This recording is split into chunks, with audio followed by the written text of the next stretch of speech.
Can I be real or is it boring? To give you a peace of mind, cause mine is so enormous. Way past the norm, Norman, while you're conforming. Dude, it's that nigga mom, man. I was already watching this video, and I'm like, man, I figured I'd watch it with y'all, cause shit, it's a long video, so I'm halfway through this motherfucker, but a nigga is making, well, I ain't even halfway through it. It's like 25% of the video, but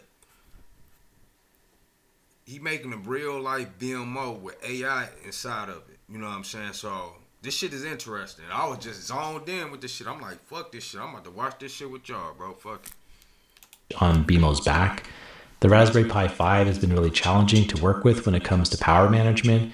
So you may have noticed I haven't quite figured out how to make BMO battery powered just yet. So I came up with this design that I could just slide into a larger opening in BMO's back. And if I want to make something like a battery holder in the future, then I can swap this out rather than having to rebuild the entire enclosure. And with that, it's time to 3D print the enclosure. My 3D printer is pretty small, but thankfully my model just fits on the build plate. I'd be lying if I said all my measurements worked out perfectly, but after a few reprints, I finally had a real BMO body. Next, it was time to sand the 3D print. Then I applied a filler and primer, and sanded it with a finer grit. Next came painting. As a bit of a happy accident, the spray paint on the enclosure came out with a spackle texture. I think it's because I left the teal paint in my garage and it's freezing where I live right now. It actually reminded me of the texture of my old Super Nintendo, so I decided to keep it. I then added some matte clear coat to protect it and left it all to dry. Oh, are you my grandpa? Let's start designing our software now. So first, full disclosure, I'm trying to use as many open source tools as possible, but I'm not a professional developer. I just like to make things. So I'm going to plan the overall user flow and architecture myself, but I'm going to be leaning on Gemini to help me write the actual code. We'll lay out the core loop first. BMO is going to wait around in an idle state until we wake them up to start listening to us. We'll record and transcribe the user's voice and send that to our local LLM. When the response is ready, BMO will read it out loud and then go back into the idle state. We're going to have a couple of ways to wake BMO up. First, I'm going to use one of their buttons to toggle voice recording manually, but I'm also going to train a custom wake word model so I can just use my voice. There are a lot of great paid and free options for training these types of models, but in the spirit of making sure everything I use is open and local, I'm using something called Open Wake Word. It can feel a little intimidating at first, but there's a fantastic collab linked on their GitHub page which walks you through everything you need to do. It takes a while to train, but eventually you get a machine learning model to download. Okay, so BMO will start in the idle state, running the wake. I'm fucking illiterate. I'm trying to read that shit. And it's like I went to school for A+ certification, but that shit was so many years ago, bro. I'm so blank right now. I don't know what a partition is. No more, nigga. I done lost it. So I would really had to fresh up on some shit to really understand what the prompts that was up there. Word model until it hears us say, "Hey BMO," or we push the record button. It'll then transition into the listening state where it needs to record and transcribe our voice into text. For this, we'll be using another open source model from OpenAI called Whisper. The model comes in different sizes and we'll be using a smaller version. It's a little less accurate, but it'll run faster on our hardware. Once our speech is transcribed into text, we'll enter a thinking state and hand off that text prompt to a local large language model to generate a response. To do this, we'll be using an open source tool called Ollama. Ollama will let us run open-weight LLMs locally on the Pi or any other device. You're probably familiar with large language models like Gemini and GPT-5. Those are proprietary models that run in the cloud, powered by huge data centers. The models we'll be using are much smaller, but they have many of the same capabilities and will run locally on our hardware. No internet or expensive subscriptions required. Ollama makes it really easy to download and run these models, so I'm going to test a few out. Since BMO has a camera, I think it'll be cool if I use a model that can work with both text and images as input. I've got 16 gigs of RAM to work with, but I'll still need to keep my model size small. So for the first pass, I'm going to try using Google's smallest multimodal version of Gemma. This is the quantized version of Gemma 3. It's a little less precise, but it doesn't use as much memory. Once we have Ollama installed, we can download any model we want by name.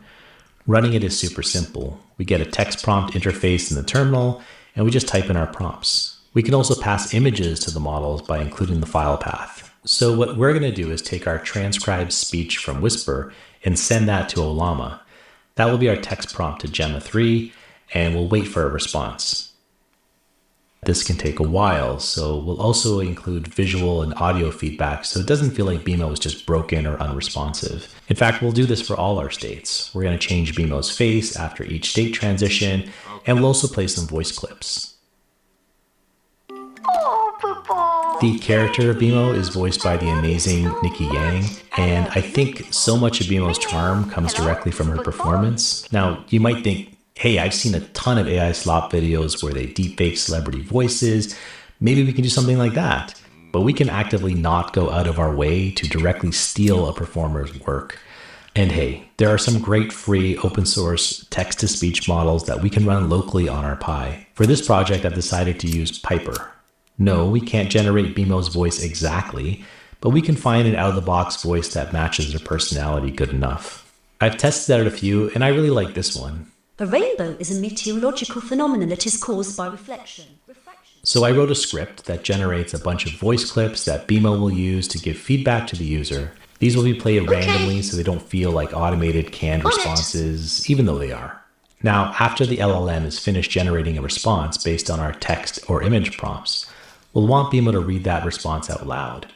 For that, we can also use Piper and the same voice model we used for the canned audio clips. But instead, Ollama will stream the response as text and will generate and play voice clips on the fly. Once BMO is finished speaking, it'll transition back to the idle state and go back to waiting for the wake word.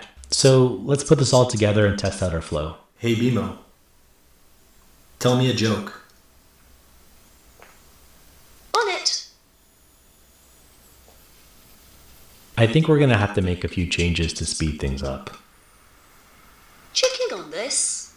A lot of the delay we're seeing is because Ollama is reloading our model every time we enter a prompt. It's like stopping and starting the engine of a car every time we need to brake. So we'll create an additional warm-up state that keeps the engine running. We'll load all the models into memory at startup and just keep them going. We'll also update our hardware to use an NVMe SSD instead of running everything off of the SD card. This should also help with our loading times. We'll also speed things up by using an even smaller model. Multimodal models are nice because they can perform a lot of tasks in one package, but they're actually a big mix of many models, and that can slow things down for us. So instead, we'll build our own mix of smaller models to do just what we need. I'm going to use a smaller version of Gemma 3 that only deals with text prompts, and then we'll switch to an entirely different model called Moondream for image analysis.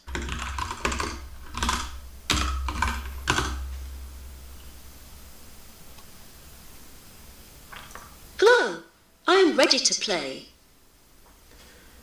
Hey BMO, tell me a joke. Okay. Computing. Why did the robot cross the road? To get to the other side. This grease monkey is torqued up on automotive science. Yeah, boy! So rather than just sending everything into one model, we need some logic to do the model switching. Now, we could hard code this. Like if I say, take a photo, that exact phrase could be our trigger. But that feels a bit restrictive. Instead, we can do something that will transform BMO from a simple chatbot into what's known as an agent. A chatbot just generates text sentences, but an agent can make decisions about what it's being asked and respond not just with sentences, but by performing actions and using tools we give it. So rather than triggering our model handoff using hard-coded phrases, we can have Gemma 3 enter a sort of loop when it receives a prompt. Instead of spitting out text right away, it first attempts to see if there are any tools it can use to inform its response. These tools can come in different shapes and sizes, but they're often just functions living in the agent's code. If the LLM decides to use the tool, it generates text that is readable by the function, like JSON, rather than full sentences. It then takes the output of the tool and goes back to the beginning of the loop. Is there anything else I need to do to inform my response? If not, it can then use the context of the output of the tool to generate sentences to say out loud or perform other actions. So let's apply this to our BMO camera. We'll leave it up to BMO to decide if it should take a photo and switch models, or just stick with Gemma and generate a chat response. And we can keep building more tools and actions in the same way.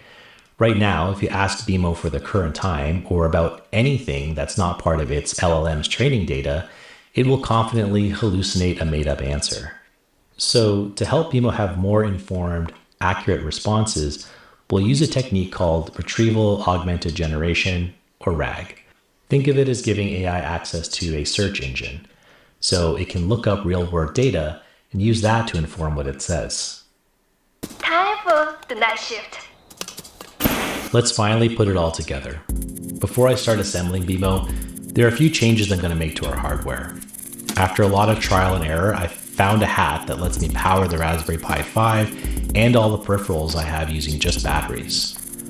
At the same time, I'm going to swap out the hat I'm using for my SSD for this dual M2 PCIe switch. This gives me an extra port that I can hopefully use for something like an AI accelerator chip. There already is an official Raspberry Pi accelerator, but it doesn't work with LLMs. It's more for computer vision projects. But I'm hopeful we'll see something like this for LLMs in the future. It's me from the future to say, as I was working on this video, Raspberry Pi ended up releasing an accelerator chip that works with local LLMs. The good news is I got my hands on one. The bad news is it's not going to slot into my M2 port like I was hoping. But I did find this other accelerator chip that should. So I think I'm going to make another video comparing both of these chips with the build we have today. Okay, let's get back to the build. Here's the PCB I had made. The microcontroller should fit right into the board. Let's assemble the rest of the faceplate.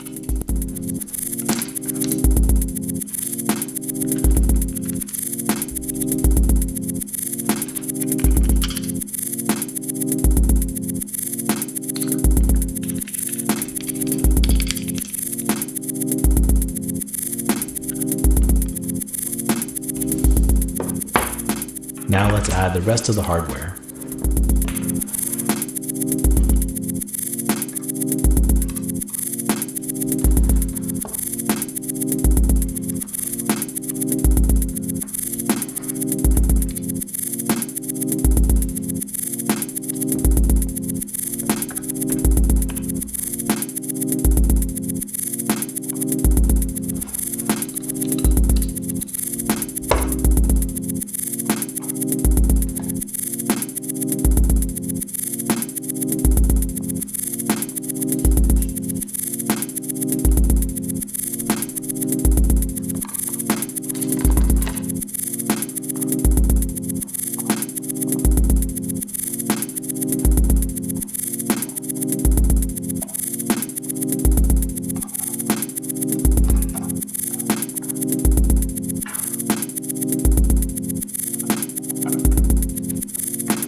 Save you a better reality.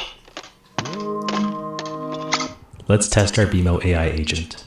Just like the real BMO, I can connect my keyboard to them and navigate to my script. BMO's online. Hey BMO, can you write me a short poem about dinosaurs? Okay. Here, you can see BMO quickly decides to just behave as a chatbot and generates a response to my prompt right away. Here's a short poem about dinosaurs. Scales of green, a mighty stride. Long-necked giants, side by side. T-Rex roared, a fearsome sound. Dinosaurs ruled all around. Fossil bones, a wondrous sight. Ancient creatures shining bright.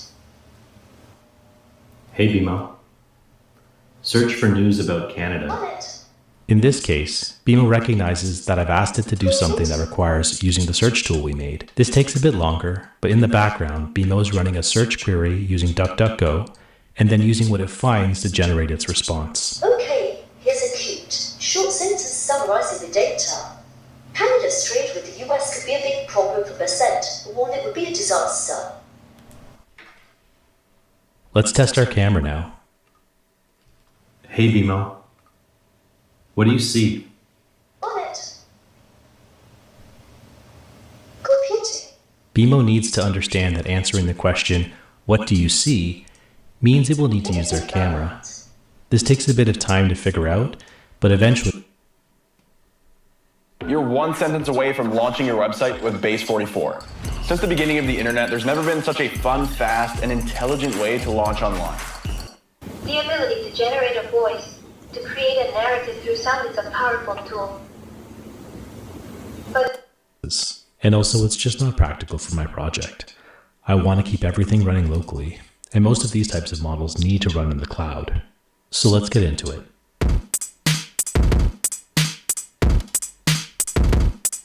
Computer-generated voices have been around for a long time. For example, concatenated text-to-speech is all over TikTok. Playing Pokemon Blue on my own VMO.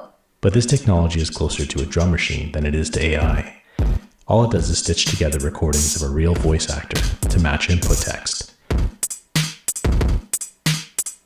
In my first video, I used an open source tool called Piper to generate BMO's voice. Rather than gluing small sound files together, it uses a neural net architecture to predict the entire waveform of sentences of text. Light in water droplets resulting in a spectrum of light appearing in the sky. So if concatenative text-to-speech is a drum machine, Piper is more like a melodic sampler. The neural network is still trained on voice recordings of an actual person, but it can vary the way the voice sounds to match the rhythm and pitch of speech in a more natural way. But today, we have generative AI capabilities like zero-shot voice cloning.